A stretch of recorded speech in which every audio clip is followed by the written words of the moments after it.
We bought a house.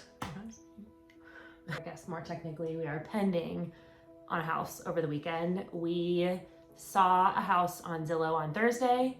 We toured it on Friday and put an offer in on Friday. We heard back on Saturday night that we got it. Yep. So what we thought we would do is go through our checklist of things that we had just shared about a month and a half ago that we were looking for in a house and compare it to what we actually ended up with. So a lot is different about the house that we got than what we are expecting. We had an evolution of our priorities and thoughts. Less than a week ago. Yeah. So I have the transcript of your podcast episode about what you were looking for in a house.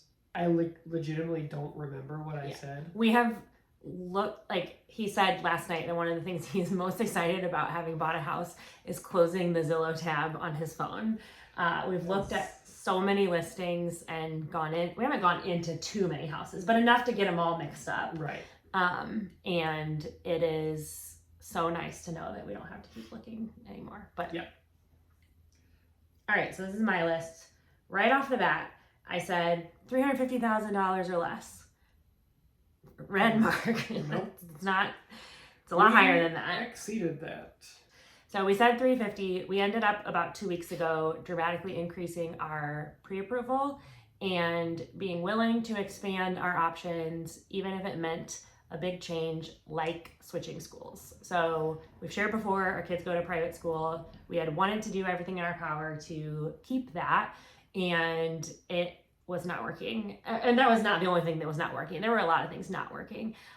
But we could see that because there was so few inventory, if we removed the school payment from our budget, we could increase the pre-approval, the mortgage rate, or not the rate, the mortgage amount, and still be on budget. And that didn't like open the floodgates of inventory and options, but it just marginally increased what was available to us. So that's what we ended up doing. Yep. Okay, so first one, strike one, way above 350. In the mid fours. I don't want to share the exact number, but in the mid fours. You said that we have no desire to find a forever home. Do you feel like this is our forever home? No. I feel like this is our get kids through school home. So our kids are finishing up 4th grade through preschool, and the house is, I can envision us living there while we're raising them. But I think that by the time we're like empty nesters are close to, our priorities would change on, like, I would basically want to transfer the space in the home from inside space to outside space as we got older. Yep. What about you? Oh, I guess this is my list. Yeah, this is your list. Okay. Stay in your lane. We're aiming for a 4-bedroom, 2.5 bathroom or more, ideally more than 2,000 square feet. Okay.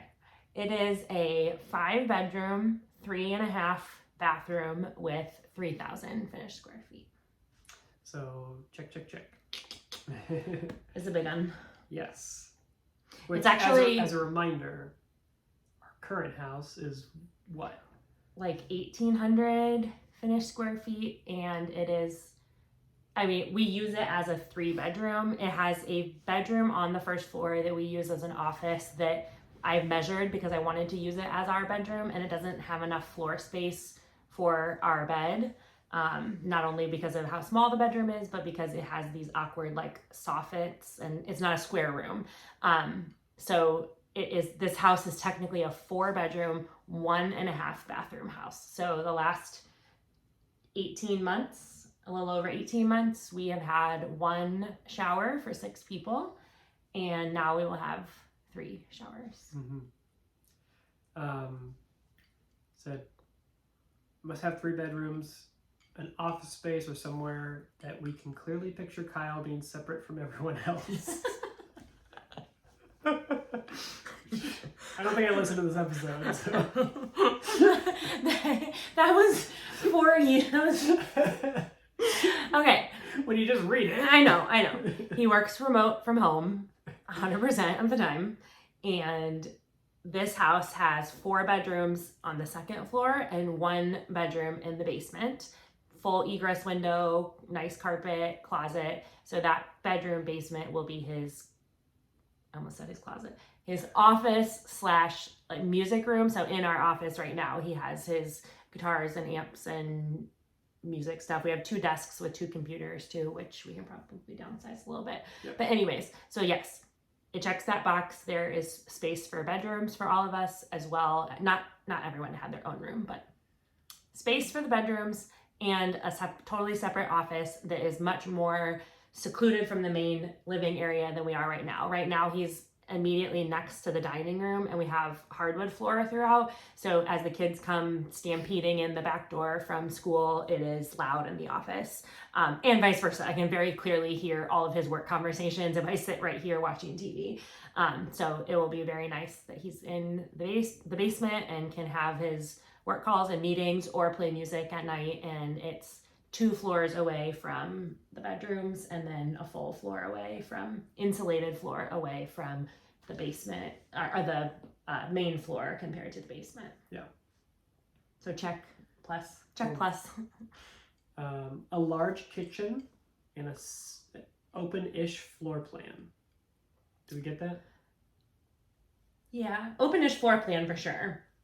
So it has kitchen, eat-in dining area, and the living room all flow together in the back of the house. It's honestly a little more open floor plan than I would have been looking for, just because it is just wide open. And then there's a butler pantry connected from the kitchen to a dining room that is separate from the living room. And the dining room has double French doors and a pocket door, so it can totally be closed in. We probably will not use it as a formal dining room. I don't own 2 dining tables. I don't plan to own 2 dining tables in the near future. And so it could be more like, it could have some desks for homework. It could have bookshelves. It could have a piano. It could have like a couch to be a room to like hang out in that doesn't have a TV. And so I like that it's not just one big open room and that's the only space to be hanging out. It is separate and does have doors that we can close. Yeah. The kitchen's not huge. However, I have a galley kitchen that has a bathroom inside of it, quite literally, in this moment. Is that fair to say there's a bathroom in the kitchen? You can turn around from the stove and walk into the bathroom. I could, no exaggeration, wipe someone's butt and stir noodles on the stove at the same time. Have you done that? No. Good. But I could. And so you can't do that in this house. Nope. Butts and kitchen don't mix. So the thing that I am most excited about in this kitchen that was like a wish list item, not a must-have item, is an island. Being very tall and having cabinets right in front of you while you're working on food, it like just makes you feel a little like cornered or claustrophobic to work on something and there's just like a big cabinet right here.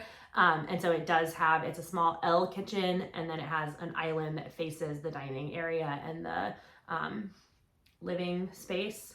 And then it also has, is it 9-foot ceilings? 8-foot or 9-foot ceilings. So it helps it to feel even bigger than it actually is.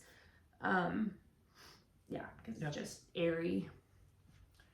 One of the other things that I believe was on both of our lists was an attached garage. Do we get an attached garage? We got the biggest garage we've ever seen. Not just like, wow, this is a big garage. I am not joking that this is the largest garage that I think I've ever been in. I feel like I've probably been in bigger floor space garages. It's a 3-car garage. So it's 2 stalls on the right and then a single door on the left. But the way the house is built, it's like many other houses where when you come in the garage and you park, you have to go up some steps to get into the house. But you have to go up like 7 or 8 steps. The house is built kind of up, and the garage is not. And so because of that, the garage ceiling ends at a spot that makes sense for where like the gables of the house are, but the house is set up and the garage is not. So the garage has, I don't think it's an exaggeration to say 15-foot ceilings. It's about, in most other layouts of a house like this, there would be another room on top of over the garage. Yeah. And there's not. There's no house over the garage. So it's just really tall. Yes. So like even the listing said you could put in the winter, you could put your basketball hoop in the garage and play basketball in the garage. And that's honestly what it feels like, because when we looked at it, it was totally empty, or at least didn't have vehicles and stuff. It feels like a half gym, like a gymnasium, because of how tall the ceilings are. And yeah, you could do that. Like in the winter, I could pull the cars out and have a basketball hoop, or the kids could ride scooters around, and it's enormous. So yeah, attached garage was a wish list item, not like a must-have item, and this house delivers over and above. All right, last thing that we'll talk about on your list, talked about wanting to have a large yard for kids to go run around outside. Didn't get that. No, we didn't get that. This house has a small yard. I don't think I would have even been willing to put an offer on this house with how small the yard was if it wasn't for the fact that it's at the end, like a dead end of a road, and it has trees and open lots next to and behind it. So as you're in the house looking out, or as you're in the yard, you don't have like houses closing in on all sides of you where you're like looking into someone else's kitchen, or like feeling like, if they tossed a ball, they're gonna knock someone's window out or something. It's not that. When you look out, you see green and trees, but they're not ours. So the lot is very small. The yard is very small. The yard would feel so much bigger if it weren't for a retaining wall that is about 4 or 5 feet off from the lot line. So there's the lot line, and then like 4 or 5 feet away from it, there's a retaining wall, and then the rest of the yard is like 2 feet lower than that and comes towards the house. Yep. So not a big yard. I think if you took all the yard area around the house and put it together, it'd be the same size as our current backyard, because we have no side yard in our current house at all, and we have an extremely small front yard with no driveway in this current house. So I think it would be like the same added together. It's just that it's in a perimeter around the house as opposed to all together in one area. So there's a couple things we could do. There's some awkward dying landscape that hasn't been like very well taken care of that could be ripped out. There's also a tree that was not planted. At least it does not appear to be that it was like intentionally planted. It looks like it was like a seed that just took root.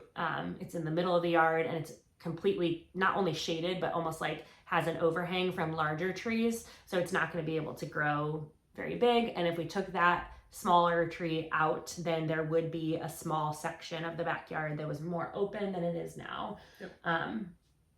But no, not a big yard at all. Very small yard. All right. It does have a pergola over a patio. There's a concrete patio with a very nice wooden pergola over it. So the backyard will be beautiful. We have outside furniture already that if we put that out there, plus the porch lights that I already have under the pergola, it's going to be a great space to hang out. Oh yeah. But it's not going to be a huge area of like sprint in all directions and have that. So what did you say when we were like, oh, well, we don't have space for the kids to run, but we're not very far from... Yeah, I think with a lot of things we've been looking for a house just with the eyes of parents with young kids. And we still are in that phase, but we won't be for very much longer. And this house, like Carly said, we're not interested in finding a forever home. I don't even know if that exists truly, but we want to be there for a decade. And most of the time that we plan on being there, our kids will not be in the little kid phase where you just say, go outside and play. We maybe got a couple years of that left, honestly, before they're much more interested in walking to a friend's house or riding their bikes around the neighborhood or, going out away from the house. So a few things that it will provide as the kids get older. So we have 3 sons that are 3.5 years apart. So they'll all be teenagers at the same time. Pray for us. Saying that out loud is just like fills me with fear.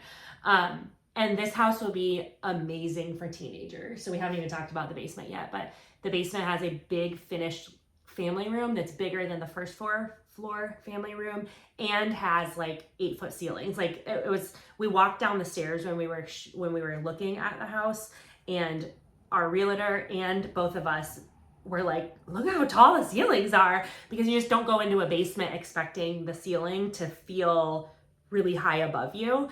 So it's this big open living room that I could just, as soon as we walked in, I was like, teenager hangout room right away. There's a full bathroom down there, so they can stay down there and hang out. And then because it's a 3-car garage, a lot of concrete on the driveway. So like nighttime basketball games, like I can picture all of that. Fire pit in the backyard that you could have a bunch of people at. And so it's like, yeah, like you said, it would be harder if our kids were all really little, like a few years ago when they were, like 6, 4.5, 3, and 1. And so going outside was like a means of survival, of like spread out and find something to do and stuff. But we're really on the cusp of the hangout time changing dramatically. And yeah, like you said, being old enough to like ride their own bikes to go play basketball at the school, or go to a park with their friends without us. So we're not far away from that at all. So it's definitely like we learned throughout the process of losing houses that we had put offers in, or just seeing houses that had a lot more downsides than upsides. We knew we were going to have to make concessions.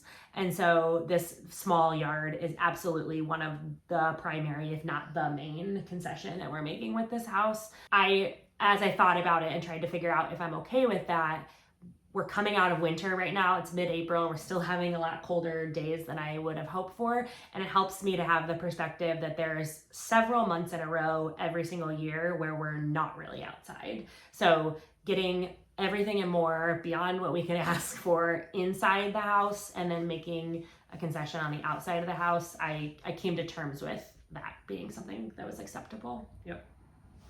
Right. I think a lot of, if I remember correctly, both of our lists were pretty similar in a lot of ways. Mm-hmm. You want to scan through the transcript of all of my wish list and want list stuff to see if there's anything that we missed here.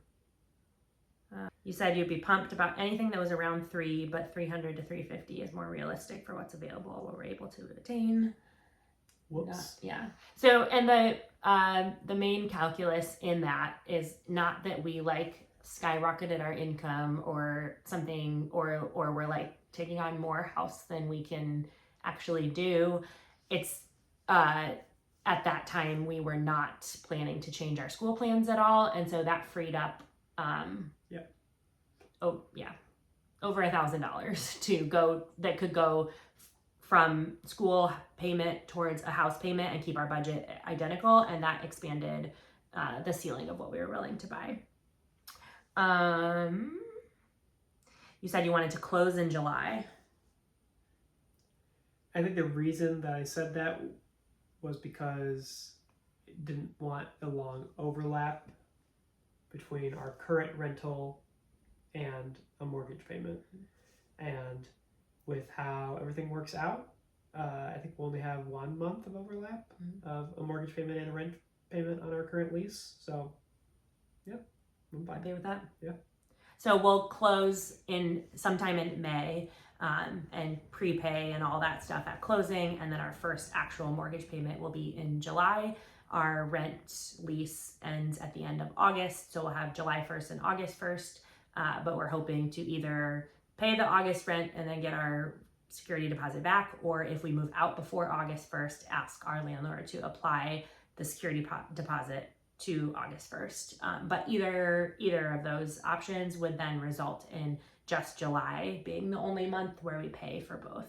And that was something we kind of also knew or came to terms with over time, was if we're trying to time it right and thread the needle of like, this is the 1 month that we can close on a house and still like fulfill our lease and find something, we would get down to the wire of potentially running into the lease ending and not having a house. Yeah. So we just kind of considered possibly double paying rent 1 or 2 months as part of our moving costs. Ensuite bathroom for our bedroom.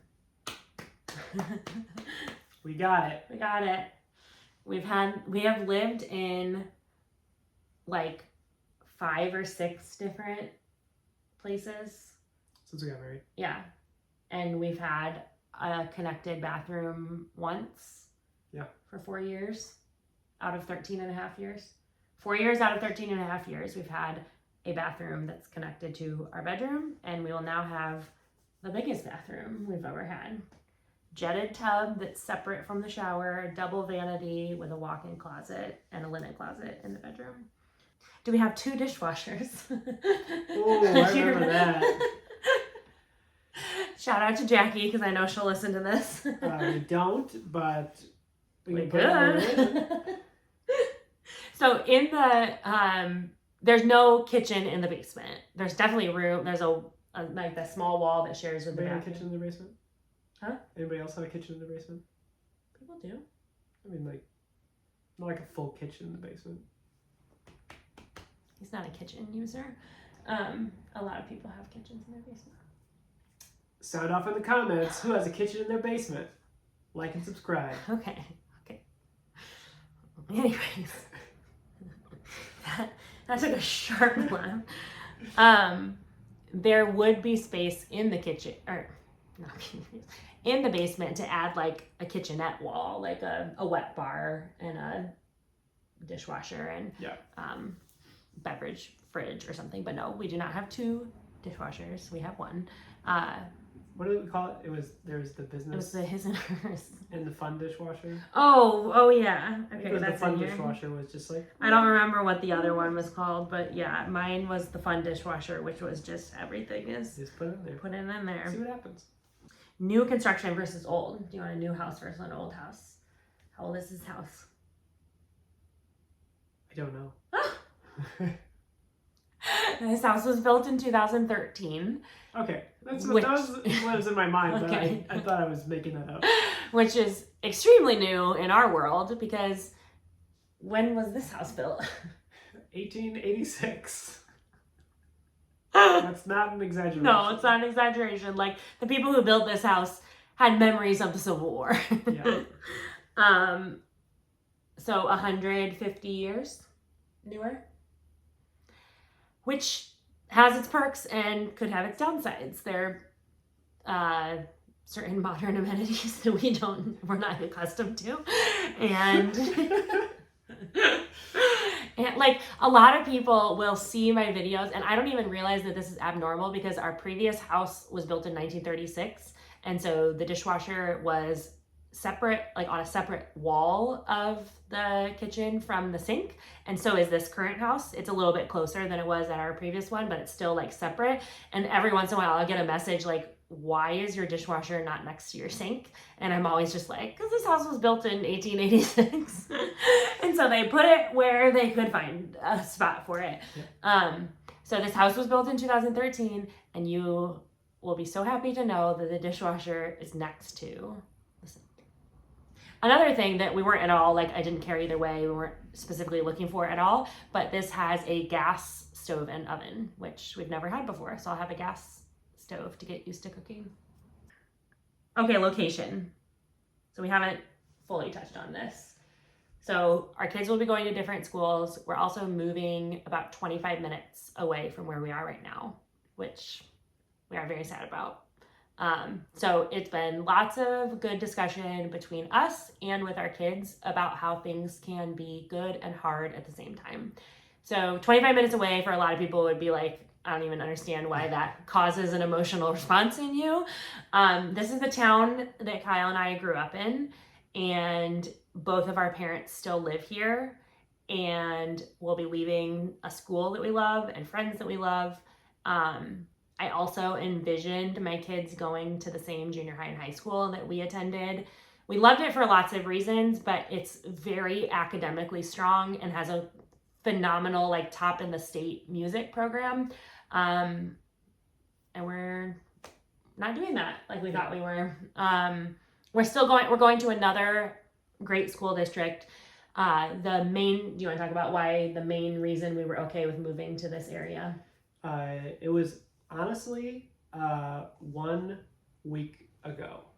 We had been already exploring some houses over in that area, but mostly because we were not finding anything here. Yeah. We were going to have to expand our radius. But 1 week ago, we spent the afternoon with some friends after church, and like the whole day. Like, we went over there to have lunch, and we got home at like 9 p.m. Mm-hmm. And we, on the drive home, we just had this realization that we have to make a very special effort to spend time with not just this family, but a lot of our friends, because they all live over in this side of town, and we're kind of the lone family who lives. And we were okay with that, and we were totally fine with driving. Like, we were happy to drive to see people, but we knew that there's a different kind of level of friendship that doesn't come when you live 30 minutes apart from each other. Your time together is scheduled, and it's like blocked off, and especially with kids in school, it's not during the week, it's on the weekends. And this group of friends, the 5 families, what is that from? It's The Office. It's the 5 families. So. But also like Italian. Okay, offices. well, I only know The Office version of that. But there are 5. Are there 5 other families, or are we one of the 5? There are 5 others.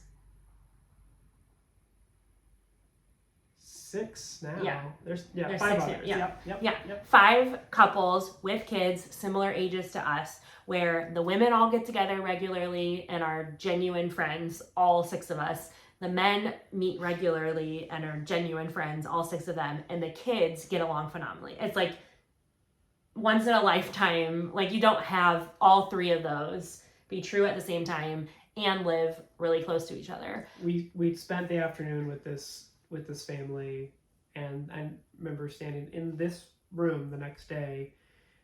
We're going over the pros and cons of, do we look in our current town? Do we look over where near our friends live? And I remember saying, it's so rare to find a group of friends like we have, and we found them. And then I got choked up as I said that. I was like, we gotta look over there. We gotta expand. So for the record, when we started looking, I was much more okay with, so our church is over there and all of our friends are over there. I was much more okay with, like, maybe it's time to move schools and to move towns, and we're still 25 minutes away from our parents. Like, that's not far. And he really wanted to stay here, which was fine. So that's what we looked for, because I like being here in this town. So you did not have to convince me of anything. I was like, okay, great. If you want to be here, we'll be here. And then over time, not having these doors closed, honestly, looking back, these doors were closing. And so we looked in other places, and having the friendships that we have and the opportunity to live close to them and attend some of them the same school as them in the fall, it happened. Honestly, there's no other way to describe it except really God provided. Yeah, like I think instead of having a feeling of like God is slamming this door in our face and closing it, it was like He's very kindly, slowly closed the door on a dream that we thought we had, and then swung the door wide open in a new dream. And the reaction of our friends to the news that we're moving over there immediately sealed the deal for me. Yeah. I mean, like, phones blowing up of like everyone being so excited that we're moving over there, and like, here's the preschool to go to, and we usually go to Aldi on Mondays, and just like all of the little things where I was like, this is what we were hoping it would be, and it's already being like that before we even moved. Yep. So we've talked to the kids. The kids know. So for anyone that like knows us in real life is listening to this, our children know, it's not a secret. We had slowly talked to them about the possibility over that week once we had decided that. They were iffy. Like, I mean, they were definitely, I would be sad. I would be going to a different school than my friends. I don't want to go to a new school. And then once we actually had a specific house, as opposed to it being very abstract, and we could show them pictures, and we showed them the front of the house. They haven't been inside, but we have, but they've been to the outside. They're warming up to it. And it's such a good life lesson to be able to walk side by side with them through the reality that something can be good and hard at the same time, that it can be sad and the right thing to do at the same time. And so we know that we're going to have to be really proactive on helping them just build some emotional intelligence about holding two things that should be opposite at the same time. I'm nervous to go to a new school, and I'm excited to live close to my friends from church. And I'm sad to not be as close to my grandparents, and I'm happy that we have a bigger house. So just helping them walk through all of those emotions, because we are feeling them at the same time. Like I've cried when telling both of our sets of parents, just because of like what that meant. Mm-hmm. And just reminding myself that it doesn't mean that it's a wrong choice. Yeah. Yeah. So to end it, do you want to tell the story of like we put in an offer and like how we found out it got accepted and competing offers and stuff? Yeah.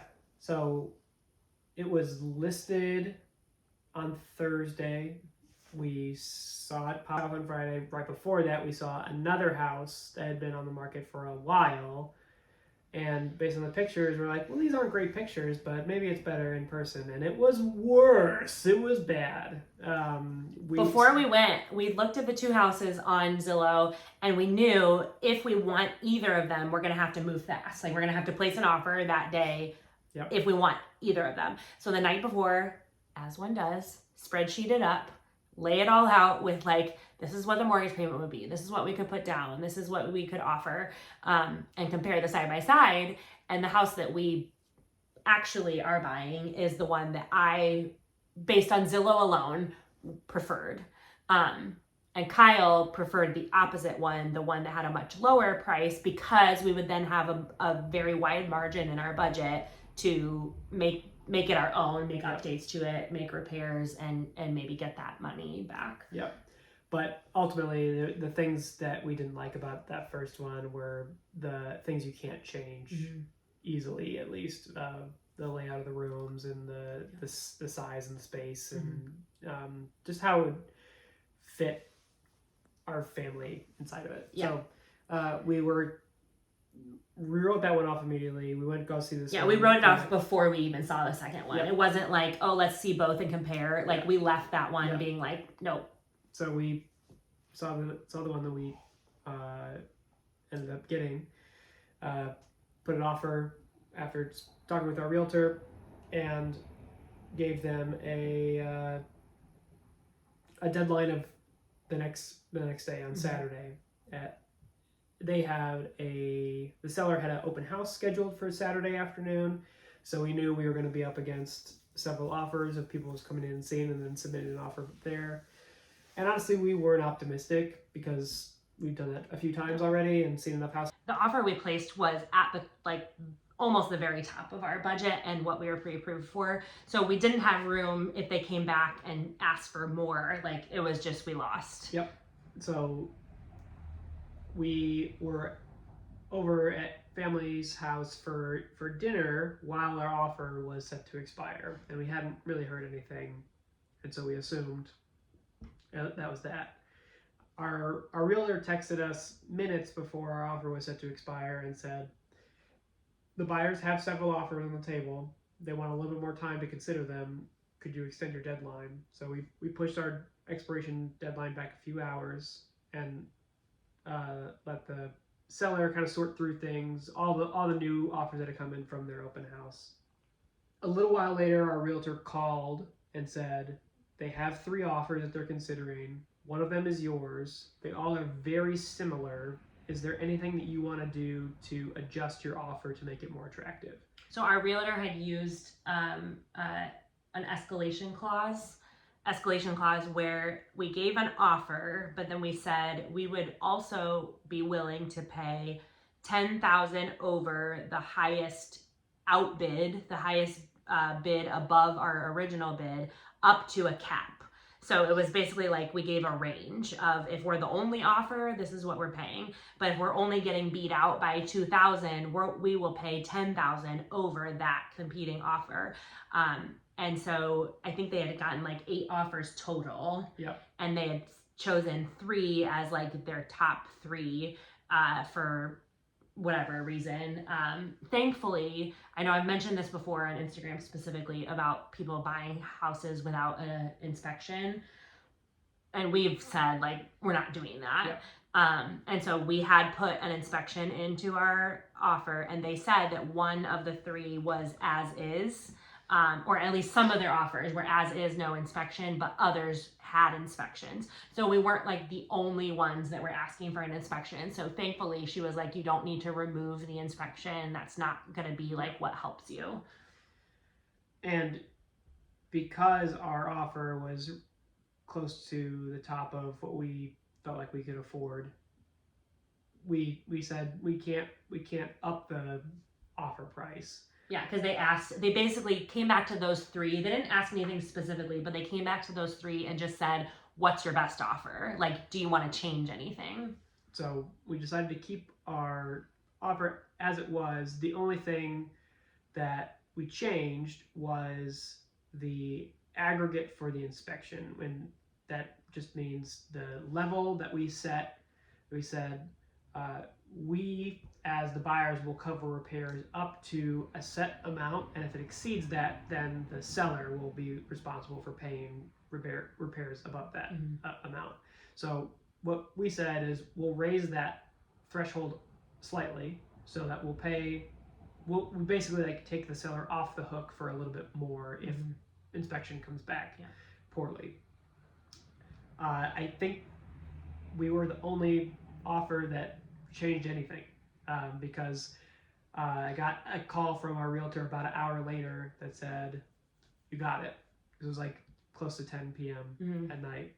You got it. It was like 9:30 p.m. the day before Easter. We're at family's house. He does too, but I get super nervous on phone calls. So she called me and I gave him my phone. And she said the thing that put you over was changing that inspection. The chances of them finding a repair that costs between $7,000 and $8,000 is so small that we didn't feel like we were very minimally risking any additional money being paid. And so we decided to do that as opposed to adding even a single $1,000 to our offer. And honestly, when we did that, I thought we lost. Me too. Like when we decided, this is the tippy top of our price range. Just because we're in this competition where you get swept up in the moment of wanting to win, so you add, more than you should. We decided we would rather lose the house than add more to our price, even if it means we'll be really bummed about losing this house. So we stuck with what we knew was in our budget. We stuck to the budget. We changed the aggregate because, again, it's more like a concession to make them feel more comfortable than it is if we change the price by $1,000, we're guaranteed to have to pay $1,000. If we change the aggregate by $1,000, we're possibly paying $1,000, but it's actually quite unlikely. But they took our little tiny tweak as an indication that because we were the one that changed something out of the 3, that we were the ones that wanted it most. Yep. We got it. We got it. So now we just have to move towns and schools and places and grocery stores and let alone all the things. Change our budget entirely and pack up every little thing that we own. Lots to come on the actual process. We're now in the process of submitting all the right paperwork to our mortgage. Inspection is scheduled. Yeah, moving ahead. So a month from now, possibly less, we will have the keys to a new house, and then we just have to work our butts off keep going with all of our jobs and businesses and things to keep it flowing. We will keep updating as we know things. Obviously, once we're inside of the house, I can actually show around the house, but we are just super thrilled and super surprised because it felt so unlikely when we offered on it, and it felt like a pipe dream to live in a house that looked like that and had that space and had that layout. And so I feel like we're still pinching ourselves that we were picked and that we're moving forward. Yep. How much do we want to share, like, publicly? What we're recording. I'm legitimately like gonna anything related to podcasting. Now let's break bar away from This whole podcast episode, but I don't like podcasting. this. Oh.